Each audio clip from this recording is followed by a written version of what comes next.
नमस्कार, जय हिंद, वंदे मातरम। एक बार फिर से आपका बहुत बहुत स्वागत है त्रिपुरा विधानसभा चुनाव में।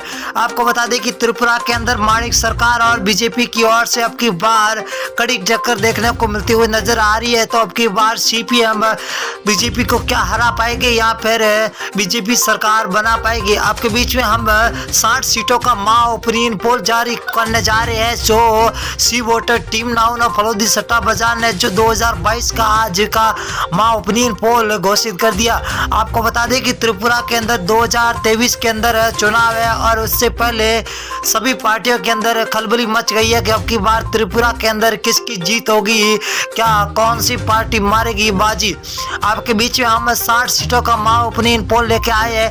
बने रहिए हमारे साथ और वीडियो को एंड तक जरूर देखना। अगर आप हमारे यूट्यूब चैनल पर नए हो तो लाल बटन दबाकर यूट्यूब चैनल को सब्सक्राइब जरूर करना। और 60 सीटों का माह ओपिनियन पोल को देखते हुए सभी पार्टियों के अंदर अब की बार खलबली मच चुकी है। त्रिपुरा विधानसभा की बात करें तो यहाँ पर बहुत ही बड़ा पहला रुझान निकल के आ चुका है कि कौन सी पार्टी अब की बार 2023 में मारेगी बाजी।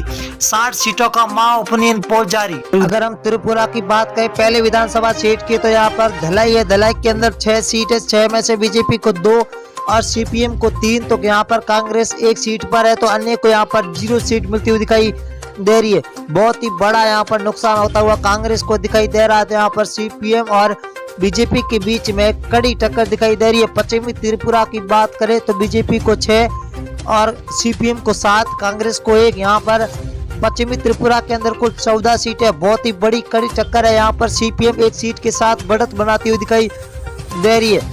अगली हम विधानसभा की बात करें दोस्तों तो उनाकोटी है। उनाकोटी के अंदर कुल 4 सीट है, बीजेपी को 1, सीपीएम को 2, कांग्रेस को 1। यहाँ पर सीपीएम 1 सीट कर बढ़त बनाती हुई दिखाई दे रही है। तो कांग्रेस और बीजेपी के बीच में कड़ी टक्कर दिखाई दे रही है। अगर हम अगली विधानसभा की ओर बात करें तो दक्षिणी त्रिपुरा है। दक्षिणी त्रिपुरा के अंदर कुल 7 सीटें, 7 में से बीजेपी को 3, सीपीएम को 4, कांग्रेस यहाँ पर 0 पर है। यहाँ पर कांग्रेस को ज्यादा नुकसान होता हुआ दिखाई दे रहा है। अगली हम विधानसभा की और दोस्तों बात करें तो सिपाही जिला है।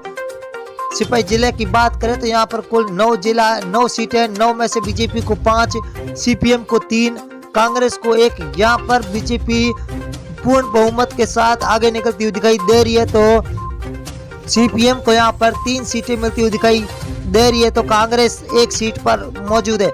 उत्तरी त्रिपुरा की बात करें तो कुल 7 सीटें, 7 में से बीजेपी को 4, सीपीएम को 2, कांग्रेस को यहाँ पर 1 सीट मिलती हुई दिखाई दे रही है। तो अन्य के खाते में 0 सीट मिलती हुई दिखाई दे रही है। यहाँ पर बीजेपी बढ़त बनाती हुई दिखाई दे रही है। तो अगली विधानसभा की बात करें तो खोवाई है। खोवाई के अंदर कुल 6 सीटें, 6 में से बीजेपी को 2, सीपीएम को 3, एनआईसी कांग्रेस 1 सीट पर मौजूद है। यहाँ पर कांग्रेस पिछड़ती हुई दिखाई दे रही है। अब की बार भी त्रिपुरा के अंदर 60 सीटों की कुल है। तो यहाँ पर बहुमत के लिए 30 सीटें चाहिए थी।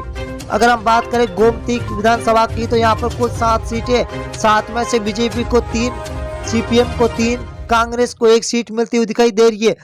यहाँ पर बीजेपी और सीपीएम के बीच में सीधी टक्कर होते दिखाई दे रही है।